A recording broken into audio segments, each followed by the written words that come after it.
All right, class, have you ever stopped to think about where some of the world's biggest ideas came from? Things like the concept of zero, or yoga, or even some of the incredible architecture we see from ancient times? Well, today, we're going to dive into the source of many of these, the Indian Knowledge System, or IKS for short. It's this incredible body of wisdom that's literally thousands of years old, but you'll see it's becoming super relevant again today. Okay, so here's our game plan for today. We'll start by defining what the Indian knowledge system really is. Then we'll look at its foundations, where this knowledge comes from. After that, we'll explore its scope. And trust me, it's vast. We'll also touch on its very different view of knowledge itself. And finally, bring it all home to IKS in modern education. All right, let's jump right in. First things first, what is the Indian knowledge system? Let's get a really solid definition down to build on. So here's the formal definition, but let's break it down. The key thing to remember is that IKS isn't just one subject. It's a whole framework, a massive interconnected system.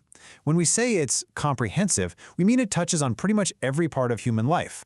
It's indigenous, which just means it grew and developed right here on the Indian subcontinent, and, this is super important, it's interdisciplinary. It doesn't put up walls between things like science, art, and philosophy. It weaves them all together. Okay, let's dig a little deeper with these points. Look at that first one, the goal. This isn't just about history class. It's about taking this ancient knowledge and making it work for us today. Its roots, or its foundation, are an ancient text you might have heard of, like the Vedas and Upanishads. But the core idea? It's all about balance. Balancing our goals for, success and material things with our inner well-being. And you see it has these three parts: Jnan, which is knowledge, Vignan, which is science, and Jivan Darshan, which is basically a whole philosophy on how to live a good life. So that leads to a pretty big question, right? If this system is so huge, where did it all come from?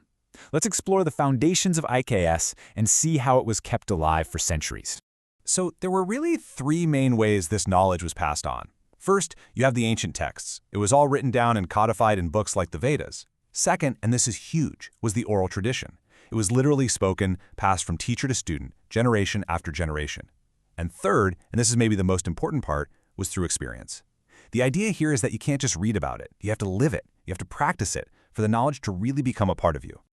I really like this quote because it sums up the whole spirit of IKS. Think about our world today. We often feel like we have to choose between getting ahead in our career and being happy or at peace, right? Well, IKS says, no, you don't have to choose. The whole point is to bring those two things together, to live a life that's both successful and meaningful. It's all about that holistic, value-based living. All right, so we keep using this word comprehensive, but what does that really mean? Let's take a look at the scope of IKS because it is honestly mind-blowing how much it covers. So, to give you a sense of just how organized this was, check out these numbers. IKS is traditionally broken down into 18 Vidyas and 64 Kalas. Think of the Vidyas as the major fields of study, the big theoretical disciplines. And then you have the Kalas, which were the applied arts and skills. We're talking everything from music and sculpture to things like engineering and even making perfumes. What this shows us is a system that really valued both knowing things and doing things.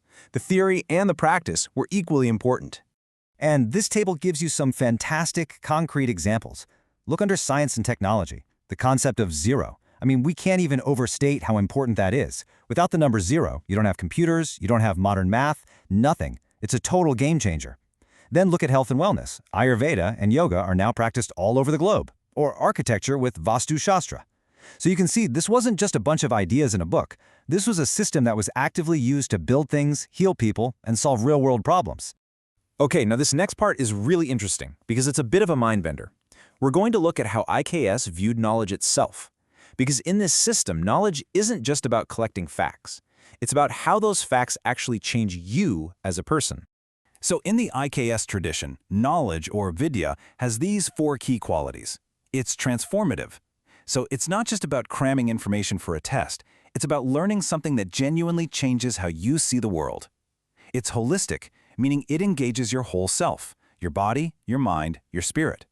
It's experiential, which we talked about before. It has to be realized, not just memorized.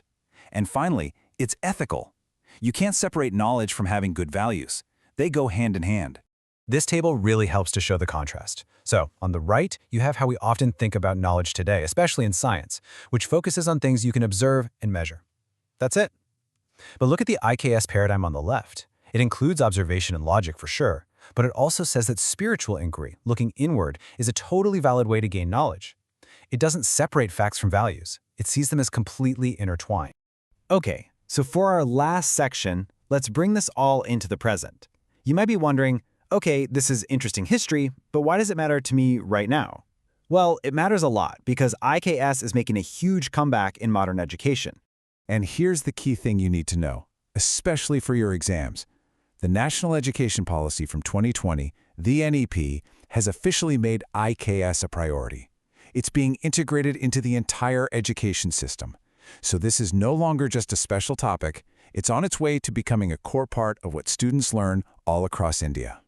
So why are they doing this? What's the thinking behind it? Well, there are a few big goals. The first step is to decolonize the education system a bit, to bring back India's own traditions of thought. That naturally leads to the second step, preserving this amazing cultural heritage. From there, the hope is to inspire new kinds of research that cross different subjects. And the ultimate goal? To use all this traditional wisdom to help solve some of the very modern problems we're all facing. All right, so let's quickly summarize what we've covered. These are your key takeaways. First, IKS is a holistic and ancient system. Second, it's incredibly broad. It spans science, arts, philosophy, you name it. Third, it offers a really different, transformative view of what knowledge is for. And finally, and this is crucial, it's now being officially integrated into modern education. So, I want to leave you with this final thought to ponder. This whole topic isn't just about looking at the past. The really exciting part is thinking about the future. How can we take these ancient ideas and use them to tackle the big problems we face today? Things like climate change, mental well-being, you name it. How can this ancient wisdom help us build a better future? It's something worth thinking about.